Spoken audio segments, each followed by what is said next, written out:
Salve pessoal, começando mais um vídeo aí pro canal e hoje de forma mais descontraída vamos falar sobre onde que atuam as estatinas no colesterol e qual a observação que a gente tem que fazer.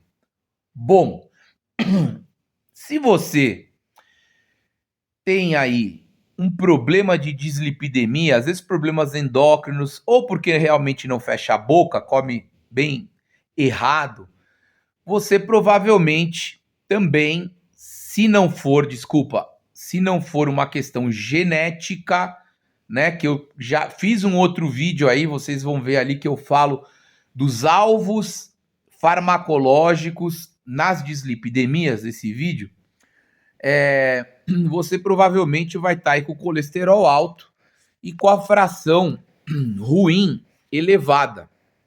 Mas vamos aqui antes entender essa questão de fração ruim, boa. Bom, para começar, o colesterol, ele é importantíssimo para diversas coisas. Primeiro, a gente aqui no canal gosta muito de falar o quê? De fisiculturismo, dessas coisas, e a gente sabe que a gente precisa dos hormônios para ter músculos. E os hormônios sexuais esteroidais, né, vêm do colesterol. O colesterol é a fonte primária, que através de uma cascata de reações químicas que vem lá na pregnenolona, vai então se transformar nos hormônios. Podem ser o corticoide, os glicocorticoides, né? Mesmo a aldosterona, mineralos, como a testosterona e o estrogênio, a progesterona, todos vão ter ali a molécula do colesterol. Então, se você baixa muito o colesterol usando esses medicamentos, você pode ter uma má resposta à produção hormonal. E aí sofrer as consequências da falta de hormônio produzido endogenamente. Certo? Também o colesterol, por exemplo, mulher que vai querer ovular, engravidar, sem colesterol não tem como, né? Tá toda ligada à questão dos hormônios. Nossas membranas celulares, elas têm colesterol. Na membrana fosfolipídica tem colesterol. E o colesterol é extremamente importante nas membranas para que elas fiquem mais flexíveis, né? Então, células boas têm ali colesterol inclusas. E assim, o colesterol serve para uma série de coisas no organismo boas. Então, a gente tem que tomar cuidado com essa questão de colesterol bom, colesterol ruim, ficar preocupado.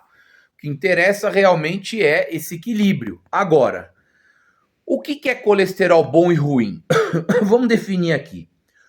O ruim, que falam que é o de baixa, né, densidade, ele vai ter menos proteína, porque assim, o colesterol, imagina que ele tem uma questão lipídica, a molécula. Ela tem menos afinidade por água. Como que isso vai circular? Como é que vai estar sendo transportado no seu sangue até as células? Através das APOs, das proteínas, né? Então nós temos proteínas que vão carregando eles. Então nós temos proteínas mais pesadas e menos pesadas, né? As mais pesadas, mais densas, que é o HDL, né? Fala que é o bom. E as menos densas, né, falam que é ruim. Mas vamos entender esse negócio de bom e ruim para desmistificar. Fala que é bom porque está vindo da periferia o colesterol para dentro do fígado. Então imagina que o fígado é que produz aí o colesterol. Então tá da periferia, né, dos vasos, dos órgãos, voltando para o fígado, é o HDL que faz isso. Por isso que fala, tem que ter o HDL, porque aí limparia, teoricamente, né? Ele limpa, ele não deixa se depositar nas artérias, formando as placas ateromatosas. E o ruim, que chamam de ruim, é porque ele está indo do fígado para a periferia. Então ele vai do fígado para os órgãos. E é justamente esse que está indo para os órgãos que vai para as suas suprarrenais, que vai para as suas gônadas produzir os hormônios esteroidais. Então, quando esse colesterol que entra, na verdade, nas gônadas, né, nos testículos, nos ovários, nas suprarrenais, para formar os hormônios esteroidais, né? Ele é o LDL que tá indo. Então, esse chega lá e ele, pega ele aí para tá utilizando como para produzir hormônio, etc e tal. Então, o colesterol, pessoal, ele é muito importante, muito importante. Então, eu não vejo como ruim. O problema é que esse ruim aí, que quando falam, é que ele está indo, e nisso que ele vai, e ele não é utilizado, né? Do fígado para fora, ele não é utilizado. Quando a pessoa tem excesso e quando ela tem problemas na túnica íntima dos vasos, pode o colesterol bater ali e ele adentrar o vaso e ele começar a se acumular por baixo dele. Eu vou explicar isso aqui melhor. Os vasos sanguíneos têm três partes, que a gente chama de túnica. A túnica íntima, que é o endotélio, a túnica média, que é a muscular, que dá força de contração por os vasos, tá? E a túnica adventícia, a serosa mais externa. O colesterol, ele acaba entrando por baixo ali do endotélio e ele vai ficar localizado depois entre esse endotélio e a túnica muscular. Ele começa a encher ali e aí ele inflama. E aí ele dispara uma informação, ele dispara interferon alfa, ele dispara citocinas inflamatórias que vão recrutar as nossas células imunológicas para fagocitar, para tirar aquilo dali. E aí, quando ele fica assim, ele fica o que a gente chama de oxidado, protonado. E ele atrai o que a gente chama os macrófagos, e esses macrófagos acabam comendo. Ele vai querer comer ali aquela gordura e acaba morrendo ali. E gera mais inflamação. E vem outras células ali e tentam ir tirando e pegando.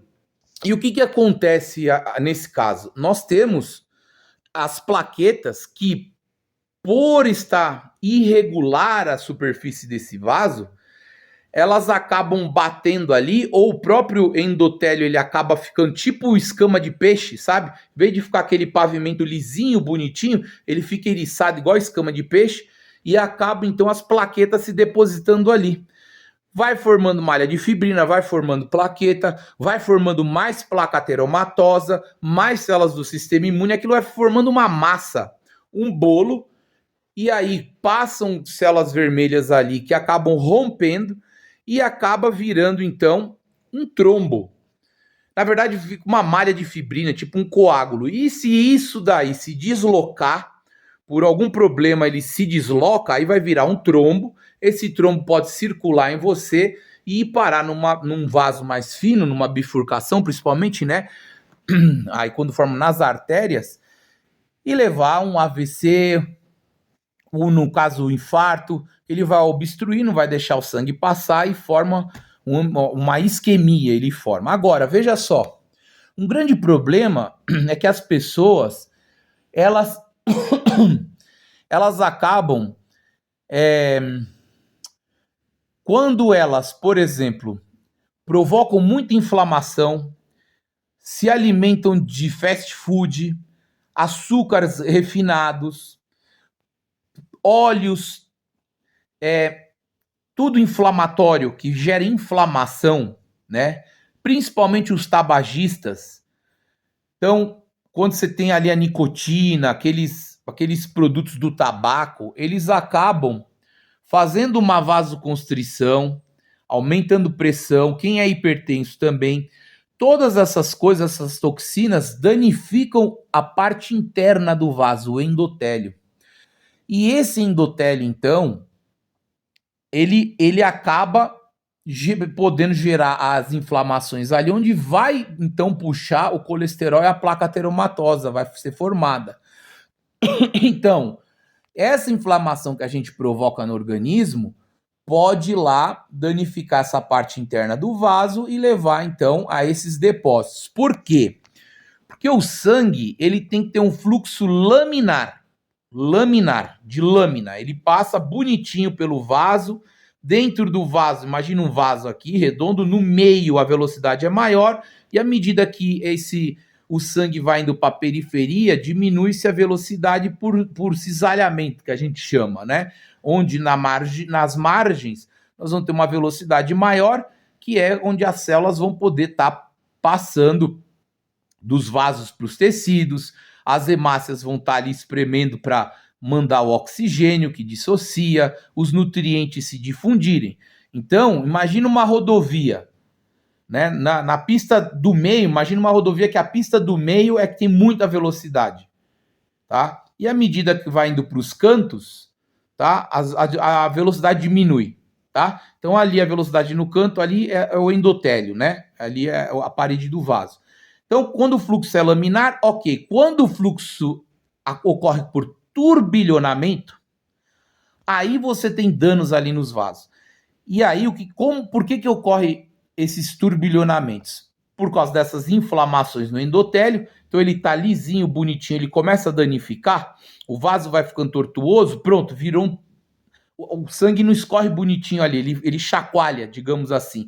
E nisso os glóbulos, principalmente vermelhos, se chocam, batem ali e pioram a inflamação do vaso e vão formar os pontos de placa ateromatosa.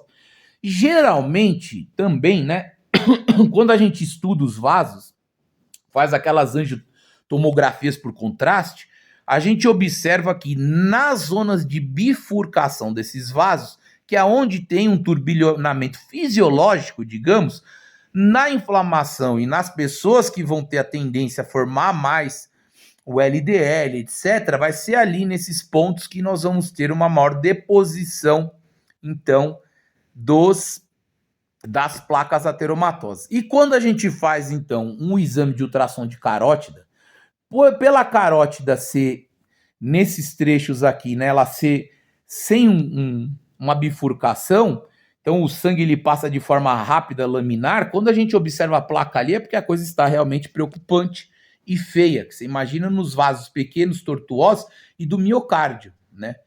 Bom, e aí nós temos uma coisinha chamada HMG-CoA redutase, que é uma enzima, então esse final ase é uma enzima, que ela vai fazer uma parte do processo de formação do colesterol, tá? Então, pessoal, mas então eu não vou comer colesterol, vou tirar tudo e meu colesterol vai baixar. Não é bem assim que funciona. Porque o que acontece? A gente consegue formar os lipídios, etc. A gente consegue formar o colesterol, né? E a gente consegue, como é que eu posso dizer? Piorar até o VLDL, que é aquela ligada a triglicérides, etc., quando a gente come demais as calorias, né? Quando nós nos alimentamos principalmente com muito carboidrato, porque tudo dentro da formação, dentro do metabolismo dos macronutrientes, vai virar uma coisa chamada acetil-CoA. Esse acetil-CoA, então, ele vai passar, o organismo vai ver o que vai fazer com ele. Pode virar gordura, pela via vai o citrato, depois ele pode virar ali malonato, né? Oh meu Deus. Ele pode virar, ele vai seguir a via da síntese de lipídios, né?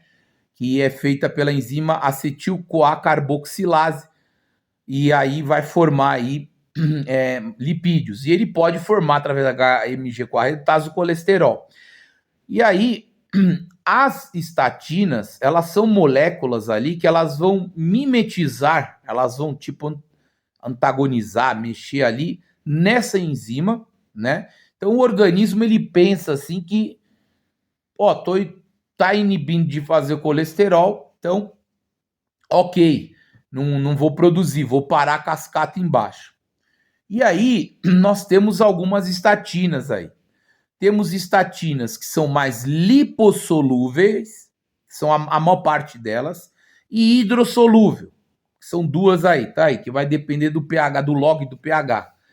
O que acontece? Essas hidrossolúveis, como a pravastatina, por exemplo, que é a que eu uso quando precisa, né, tem a hora certa, a época certa, é a que menos dá efeito colateral, que a preocupação é as estatinas, né, os colaterais.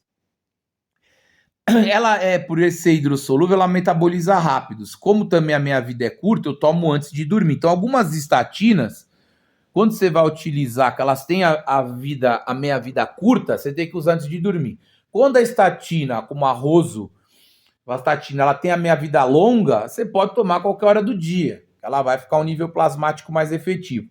Por que geralmente as estatinas se tomam à noite? Porque à noite, quando a gente vai ficar sem comer, sem entrar ali colesterol, eles detectarem que tem comida entrando, a HMG com a redutase, ela é mais expressa, né? Ela acaba se tornando, o organismo fala assim, olha, tá faltando colesterol, não tá entrando o colesterol da comida, da dieta, vamos fazer.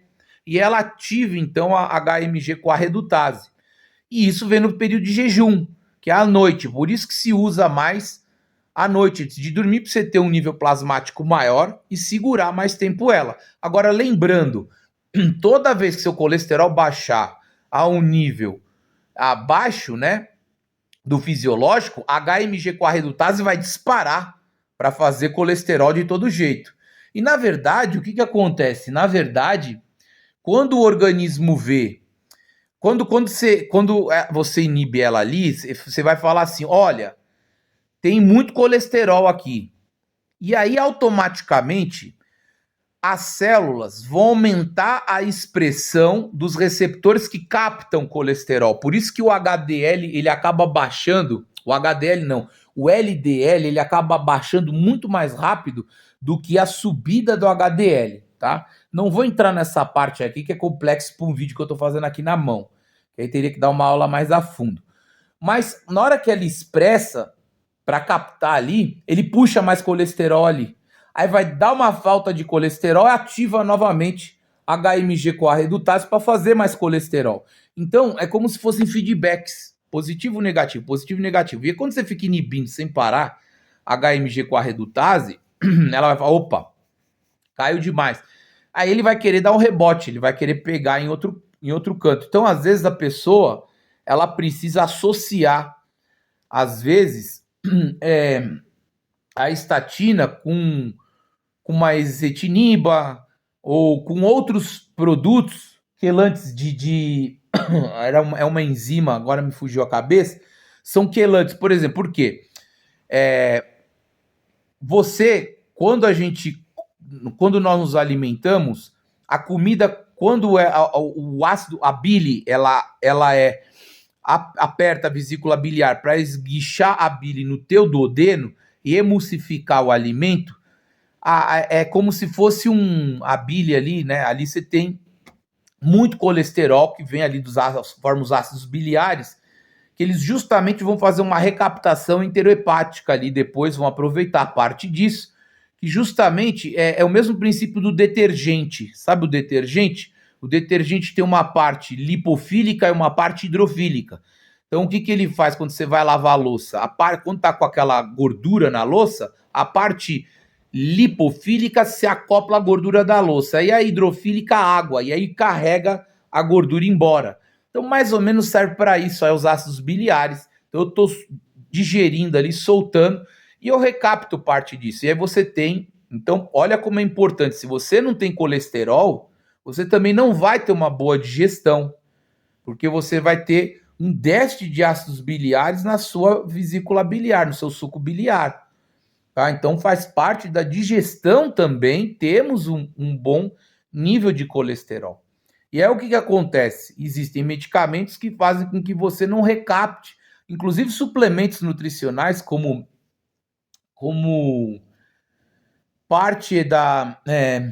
oh meu Deus... daqui a pouco me vê o nome. Você tem alguns suplementos que não deixam recaptar e você solta nas fezes e diminui teoricamente, né, o colesterol. Mas lembra, sempre tem uma compensação aí, tá? O quitosana, me lembrei, o quitosana e o psyllium também tem uma ajuda nisso daí, mas o quitosana que ele é bem lipofílico. Então, a gente tem que tomar cuidado. Agora, vamos falar mais, Mário, a gente treina pesado, a gente treina pra caramba, e eu ouvi dizer que as estatinas podem fazer mal. Realmente tem um problema aí, tem que ficar ligado, que pode dar uma rabdomiólise, a musculatura pode ficar fragilizada, rasgar, e essa mioglobina cai na circulação, vai para os rins e leva uma insuficiência renal aguda. Então, pessoas começam a tomar as estatinas, sentem cãibra, muito cansaço, dor no muscular, e nem faz atividade física. Quem não faz, ainda a gente vê pelos valores da CPK, né? Se realmente, e pode ver até através da TGO, né? Se as enzimas musculares estão subindo por dano. Agora, quem treina pra caramba pode fazer essas enzimas subirem pelo treino. Então, quando você for fazer o exame, você toma estatina, você quer ver se ela de repente está te fazendo mal, você tem que ficar uns 3, 4 dias sem treinar e fazer depois só o exame, né? Da CPK e as enzimas hepáticas também é legal, porque ela pode ter uma interferência aí. Alguns reclamam de náusea, etc e tal, mas é interessante ver todas. Agora, se a ALT não subiu, se a gama GT não subiu, e você vê que a AST subiu, que a TGO, é porque não é do fígado, na verdade, isso é do músculo. E aí você vai ver junto com a CPK. Então fica a dica para quem quer fazer um monitoramento dos malefícios que uma estatina pode vir fazer. Para nos protegermos, o que explica é que na cadeia respiratória das células, nós temos um problema de diminuir a ubiquinona ali, ao Q10, que é um transportador de elétrons entre umas passagens ali para formar o ATP na fosforilação oxidativa, e aí parece que falta Q10. Duas coisas são interessantes, então, para nós evitarmos os danos da estatina nos nossos músculos. Primeira, suplementar com Q10. Eles falam que pode chegar até 600 miligramas de Q10 dia. Então, no mínimo, aí vamos botar para quem usa uns 150, 200, de uma boa absorção, de repente um Q10 legal, e você vai monitorando. Se você tiver mialgia, cansaço, cãibras, né, de repente subir a Q10. E também a creatina. Até no meu curso eu explico tudo isso. Se você quiser se aprofundar, faça o meu curso, vou deixar o link na descrição. A creatina, utilizado com as estatinas, diminuiu com apenas... começa com 5 gramas, saturou, depois manutenção de 3 gramas dia, diminuiu a dor causada pelas estatinas. Por quê? Lembra que a creatina nada mais é que uma moeda de troca energética mais rápida para o ATP, né? Então toda essa explicação de creatina a fundo também tem na minha aula aí no meu curso. Tem de estatina, tem de colesterol, vai ter de tudo que um fisiculturista, uma pessoa precisa aí assistir.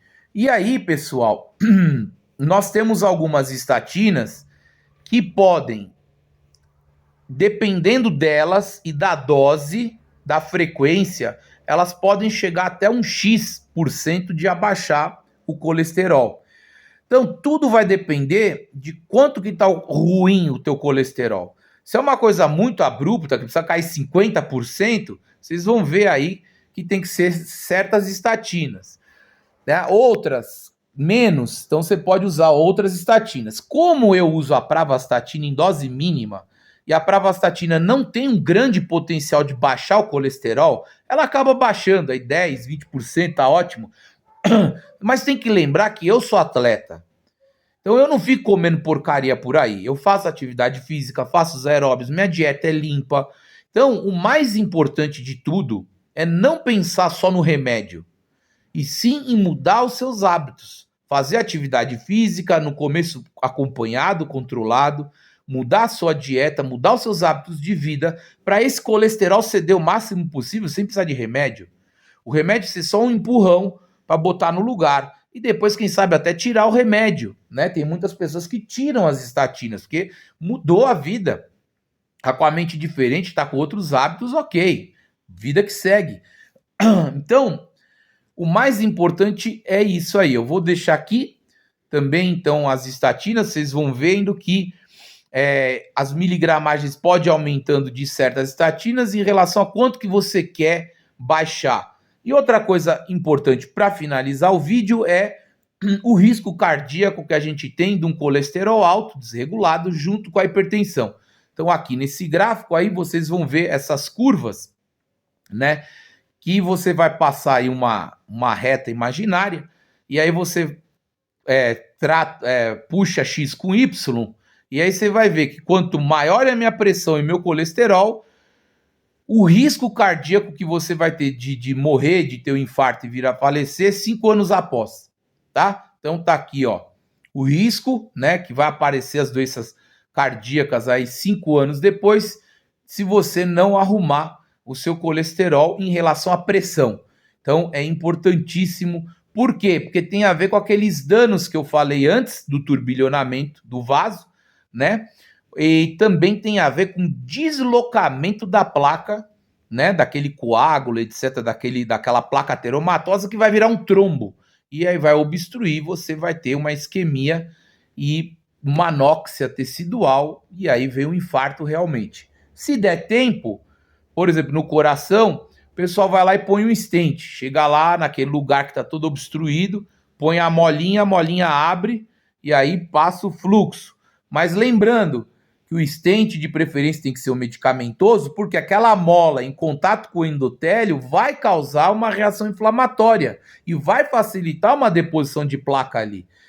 Quando você tem o stent medicamentoso, esse medicamento nada mais é que um imunossupressor.